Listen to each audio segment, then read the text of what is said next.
नमस्कार दोस्तों, मैं आपके साथ अजय चौहान और आप देख रहे हैं द न्यूज इंडिया। बता दें कि दिन भर का रिव्यू इस हमारे चैनल पर छोटी से बड़ी खबर, देश दुनिया की हर खबर देखते रहिए द न्यूज इंडिया पर।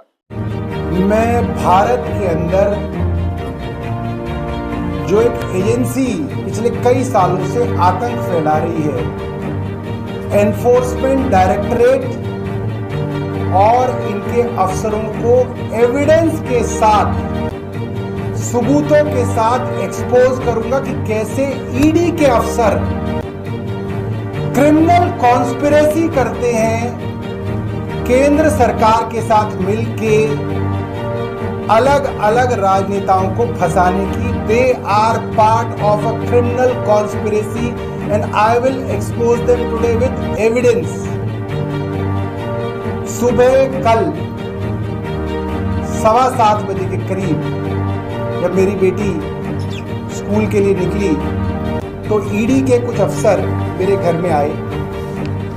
उनके नाम मैं आपको बता दूं, deputy director Ravish Bhardwaj, assistant director Mayank Arora, ये दोनों ईडी से हैं, Vikas Kumar enforcement officer, Varun Kushwaha enforcement officer, Manish assistant enforcement officer, Rajni और हरिशंकर सिपाही, 6 सीआरपीएफ का स्टाफ वगैरह वगैरह। और इनको हमने घर में दाखिल किया।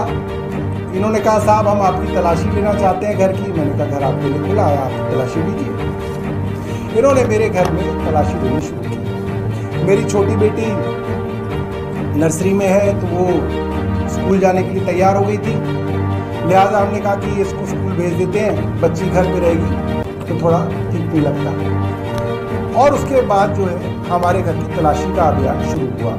पूरा घर इन्होंने ढूंढा, अलमारी, कपड़े, ये वो जो भी।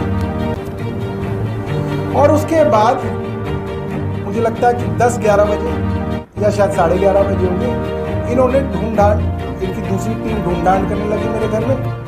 और जो असिस्टेंट डायरेक्टर साहब हैं मयंक जी, मिस्टर मयंक अरोड़ा, और इनके साथ जो इनके एनफोर्समेंट ऑफिसर थे विकास कुमार, ये मेरे साथ बैठ गए और बोले कि सर हमें आपकी स्टेटमेंट रिकॉर्ड करनी है। मैंने कहा ठीक है जी, कर लीजिए मेरी स्टेटमेंट रिकॉर्ड। और ये मयंक अरोड़ा जी अपने लैपटॉप के साथ स्टेटमेंट को रिकॉर्ड करने बैठ गए। इनके पास करीब 43 क्वेश्चन थे, 43। इन्होंने एक एक करके मेरे से प्रश्न पूछे। मैंने बिल्कुल तसल्ली से, आराम से हर प्रश्न का जवाब दिया लास्ट तक। प्रश्न होते होते होते होते 7, सवा 7 बज गए होंगे। बीच में 6 बजे के करीब इनका एक आदमी मेरे यहाँ ग्राउंड फ्लोर पे, जहाँ हमारे पिताजी का एरिया है और हमारी बैठक है, वहाँ पे पुराने कागज कुगज रखे थे, वो वहाँ पे ढूंढ मचा रहा था। तो मैं तो ऊपर था, तो वो आया कि सर मेरे को कुछ मिल गया।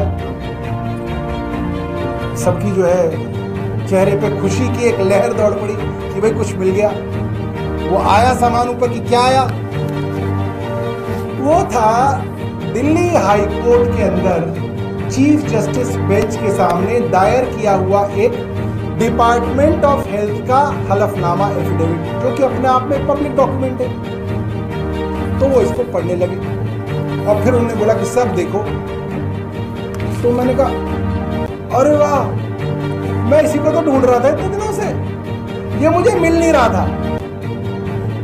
ये मैं ढूंढ ढूंढ के परेशान था और मैंने सोचा नहीं था वहां बैठक में पड़ा होगा मेरे, और ये बेचारे ढूंढ लाए इसको। तो मैंने कहा यार एक काम करो, अब जो मैंने तुमको जो जवाब लिखवाया ना उसके अंदर सबूत भी ऐड कर लो, इसमें सारे मेरे मिनट्स लिखे हुए हैं। इन्होंने मेरे ऊपर जो जो इल्जाम एफआईआर के अंदर लगाए हैं उन सब के विषय में उसके विपरीत जो मेरी बाकायदा रिटर्न डायरेक्शंस हैं वो इसके अंदर मिनट्स ऑफ मीटिंग के तौर पे मौजूद है।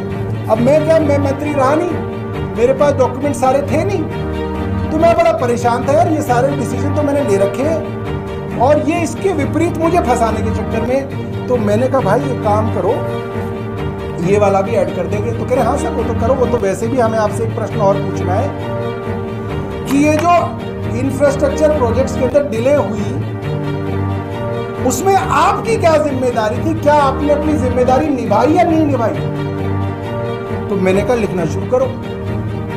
और मैंने कहा कि भाई ऐसा है, 9 मार्च को मैं मंत्री बना, अस्पतालों के विषय में देरी हो रही है, उसके विषय में पहली मीटिंग मैंने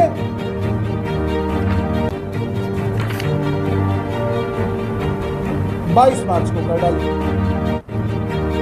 ये 9 मार्च को मंत्री बना, 22 मार्च को मैंने मीटिंग करी, उसके बाद अप्रैल में करी, फिर उसके अगले महीने करी, उसके कई मीटिंगों की मतलब लाइन लगी है मीटिंगों की, और सब में डायरेक्शन दी हुई है मैंने, ये करो ये करो ये करो, जल्दी करो, ऐसे करो वैसे करो, ये करो।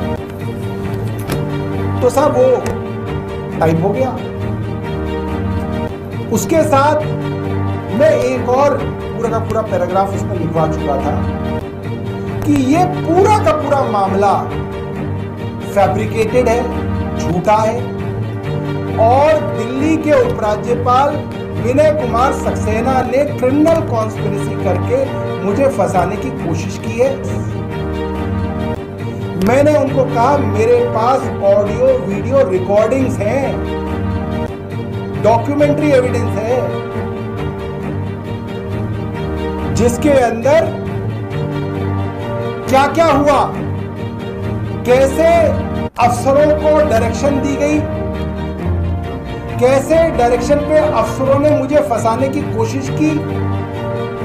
एलजी के अपने दफ्तर में, उनकी मीटिंग में, जहां पे चीफ सेक्रेटरी थे, हेल्थ सेक्रेटरी थे, सर्विसेज के अफसर थे, सर्विसेज सेक्रेटरी थी जो कि एसीबी के हमारे चीफ की पत्नी है, वो सब मौजूद थे। मेरे पास वहां का भी एविडेंस है कि उस मीटिंग में क्या क्या हुआ। नमस्कार दोस्तों, मैं आपके साथ अजीत चौहान और आप देख रहे हैं द न्यूज इंडिया। देश प्रदेश की हर छोटी बड़ी खबर हमारे चैनल पर देखते रहिए। हम आपको दिखाते रहेंगे नई नई बड़ी बड़ी खबरें अपने द न्यूज इंडिया चैनल पर।